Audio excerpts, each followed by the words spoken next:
What is going on, y'all? My name is Spice. This is Spice Can't Fish, and today I've got the last and final installment for this year of the Spices Files.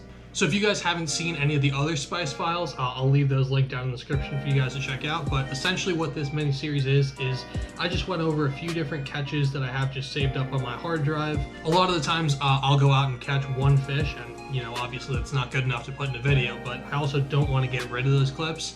And so I just took all these little clips of footage and put them in a file on my computer, and they've just kind of been sitting there until right about now. Now obviously I can't go fishing right now, so this is just kind of my way of giving you guys a little bit of fishing content in between the massive amount of unboxings that I have on the channel. Obviously I don't have the means to just go out and fish all the time. For those of you guys who don't know, I live in Colorado, so about 4 or 5 months out of the year is either really crappy fishing or there's just ice over a pond, so we can't do any fishing anyway. But in the summertime, the fishing's actually relatively good, at least for me it is. So be sure to click that subscribe button so you don't miss any actual fishing content from this year. But yeah, enough of me talking. Let's get right into the footage. Now this first clip is actually from one of my favorite little ponds to fish. This is over the past summer. Me and my buddy were just out kind of fishing some craws and Texas rigs around, trying to see if we could get a few little bites here and there. It ended up being a pretty slow day of fishing. We got off to kind of a hot start. I got like 2 or 3 bites right in the very beginning, and then we got the one fish, and after that it was pretty dry. But yeah, let's get right into this first clip.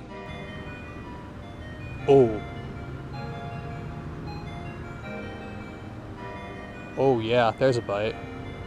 I think he's got it. Damn it!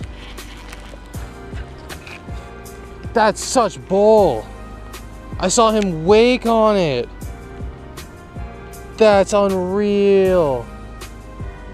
How did he not have it? Kevin, what am I doing wrong? I have faith, man. I have the faith. What is going on in this building also? God damn it. I'm pissed. I could have had 2 fish, and now I have 0.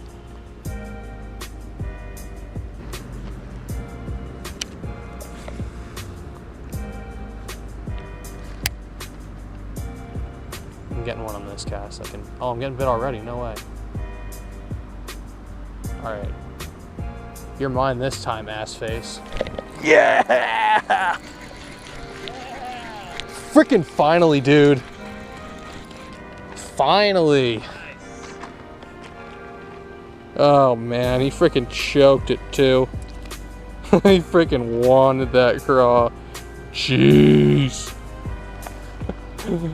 Alright, let me grab the pliers on him real quick. Oh, he's bleeding. Oh, he'll be fine. So like I said, we were just out fishing a little neighborhood pond. A lot of the fish in there aren't very big, so you gotta kind of let them eat it for a second before you set the hook. The first time I actually got that fish, or a fish on the line, I set the hook a little bit fast just because, that first hook set, you get the adrenaline going and you just kind of want to set the hook into a fish. But again, we were just throwing little shaky heads or Texas rigs. I think I was throwing a shaky head with a Rage Menace on the back, and my buddy was probably throwing just about the same thing. But once I got that first bite and missed it, I threw it right back in there, same little area, worked it around the rock super slow, and we ended up pulling up another fish. As you guys can tell, I probably let that fish eat it for a little bit too long. He pretty much choked that, but we were able to get him out and on his way nice and safely. Alright, so this next clip is actually from the same pond a little bit later in the year. I was actually trying to film a video with some Texas rigs and some craws, so this one didn't actually make it into the video just because I was using something a little bit different. But there's this one little tree that kind of overhangs, and every once in a while when it gets really windy, it'll kind of, push some of the leaves and some of the branches and stuff off into the water. So I walked up underneath the tree, just tried to get as close to it as possible, and just threw a few flips and pitches in there with the drop shot. And I think it was probably my 2nd or 3rd flip in there, and I ended up getting this little fish. All right, going to the sneaky spot. Little sneaky spot.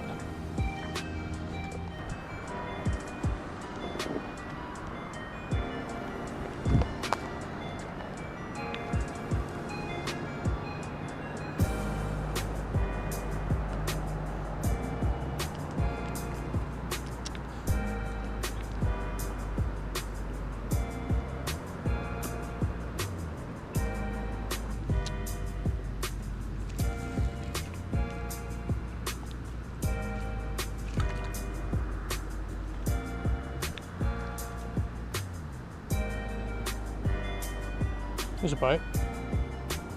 think he's got it. Oh yeah. Little fella.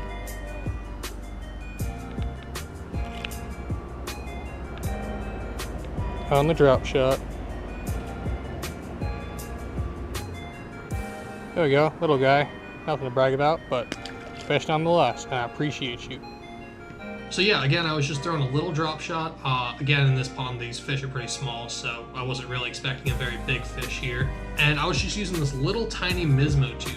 They're just like 2.75 inch tubes. This one was a black and blue. I also used more of a natural color, and I really like them on a drop shot just because they're pretty buoyant. A lot of the times with a drop shot lure, you're kind of the one who's imparting the action, so you gotta keep your line taut and kind of keep it there, kind of give it some, you know, little twitches and whatnot with the tip of your rod. But with these Mismo tubes, since they're actually neutrally buoyant, they'll kind of just sit there and float in the water column by themselves. So if you notice that the fish aren't really reacting the way you want them to, or the way you're used to them reacting to your lure, you can go with something like that where it'll float and kind of just give a little bit more of a natural slow presentation as opposed to the erratic popping and stuff that you would normally do during the summer on a drop shot. But yeah, overall nothing super interesting about this catch, just kind of a small fish catch, but I wanted to include in the video just to show you guys that, I mean, if you guys didn't already know, I catch small fish.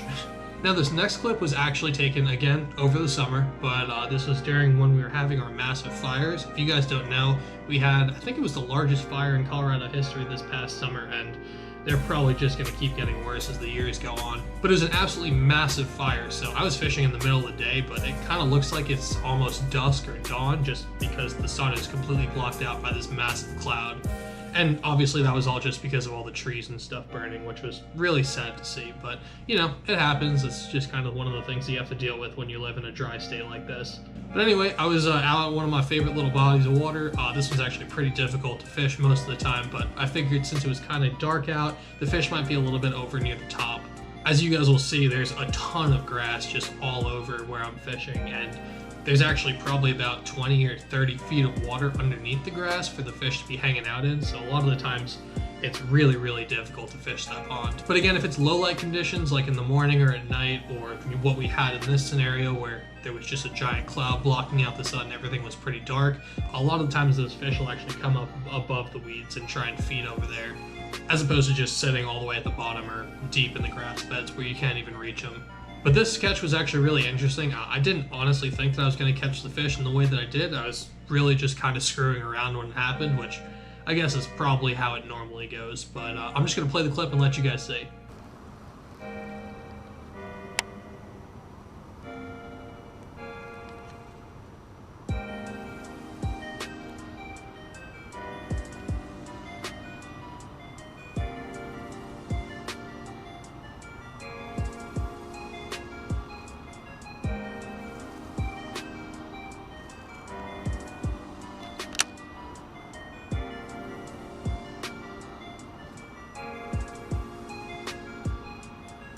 No way. Right below me, I got a fish. Oh, it's so tiny. Oh, that's hilarious. Wow. What a tiny fish. I was just dropping my Senko off the edge of this. Just trying to see if there was anything down here, and well, there's a couple little ones, I guess. Alright, buddy.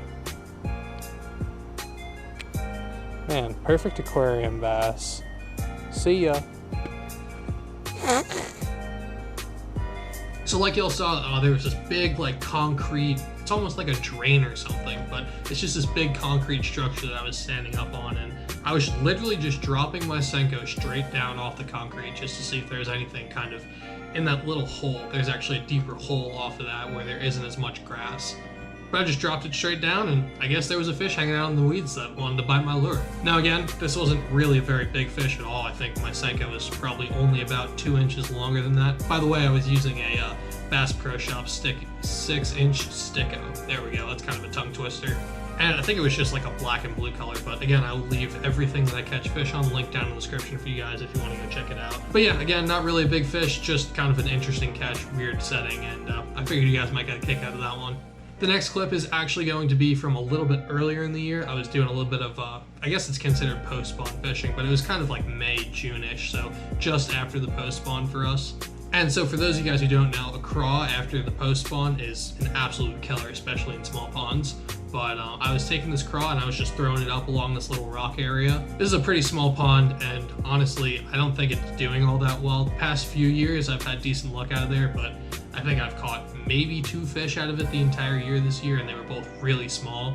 But I still like to go check on these ponds every once in a while, even if I don't catch anything out of them. I just at least like to check on my ponds, and I like to go fish and see how the fish are doing. I was just throwing a really lightly Texas rig craw just to see if I could get like anything to bite, because I'd been running around there for, I think it was probably an hour or 2 since then, just trying literally everything in my box to try and get something to bite. But again, threw that up near the rocks. This is again kind of a small pond, and there isn't a lot of features in the pond for fish to be hanging out around, but I find that a lot of the times if you're trying to catch fish, a good place to start is like the one rocky area in a pond if you don't have a lot of structure. So yeah, I'll just play the clip for you guys real quick, and then we'll get into a little bit further.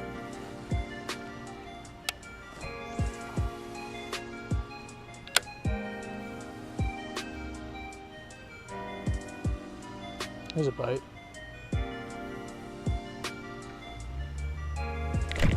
Fine.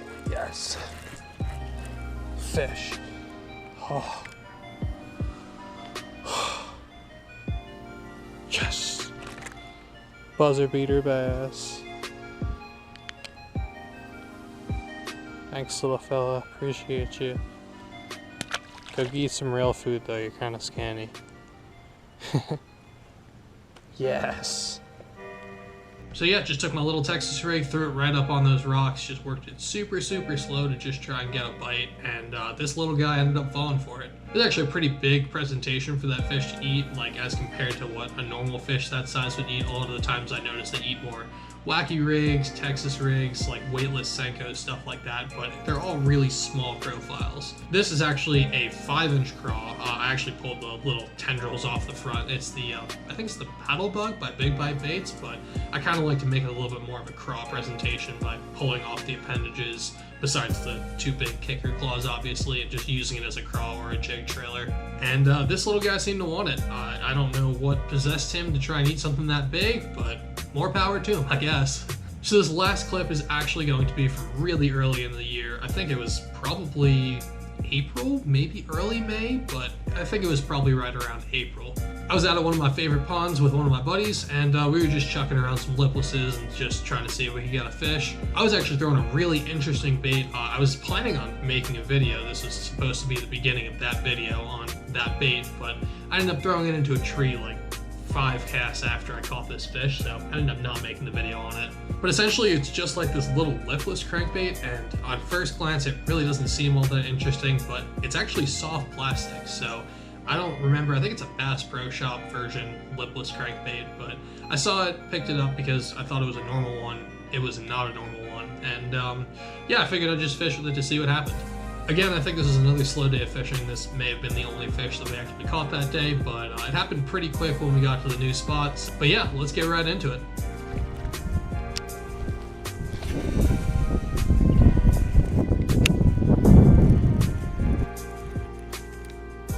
That's a fish. No way. Second cast. Yeah. Yeah. Dude. Unreal. Second. Oh, that's a good one. Stay pinned there, buddy. Stay pinned, stay pinned, stay pinned. Oh, he's got me in the grass. Oh, no. Okay, come on out of there. Yeah, all right, got him out. Dude, second cast. And I lost the thermometer, so. Oh, that's a really good one, Max. Oh my god. What a fish. Holy shit. All right, well. First bass of the day, 2 casts in. Awesome, I'll take it. All right, buddy. See ya. Oh, what a gentle release that was. Yeah. So as y'all saw in the video, I think that was either my first or second cast. I think I said it was my second cast, but it may have actually been my first cast, I'm not really sure. But essentially I just made a really long cast with that lipless crankbait and just kind of let it sink for a second. and then it was just reeling it nice and steady, kind of a slow pace, and just popping it whenever I got stuck in some grass. That's usually the way I like to fish a lipless crankbait. Sometimes in the summer or like spring months, they'll get a little bit more aggressive once the spawn starts getting a little bit closer, and then you can do a little bit more with the rod. But most of the time, I just kind of like a straight retrieve, and then you just pop it whenever you get it stuck in some grass. And I think that's what that fish was doing. I think it was just kind of hanging out in a grass bed, and as I brought that lipless over the top of its head and ripped it out of the grass, he came up and just absolutely walloped it. Also, I'm not sure if you guys noticed, when I went to go swing that fish in, I was trying to swing it onto the bank, and I actually threw it into Max, and he had to catch it to stop me from hooking him. But super big shout out to Max for landing that fish for me. Alright, y'all, that's going to do it for today's video. I really hope you guys enjoyed this last episode of the Spice Files for this year. If you did, do me a favor, go down below and hit that like button for me. It lets me know that you guys like the content, and maybe you guys want to see some more of these in the future. Also, if you guys want to see some more content from me, whether that's the unboxings that I'm currently doing, or maybe some more fishing in the future, I plan on doing some more reviews, as well as just some more challenges and some more fun fishing in general on the channel. So if you guys are interested in seeing some stuff like that, then go down below and hit that subscribe button for me. I put up 2 new videos every single week, so if you guys want to see some more, that's going to be the way you don't miss any. But I think that's going to do it for me, y'all. Check them and wreck them, and I'll catch you on the next one. I'm out. Peace.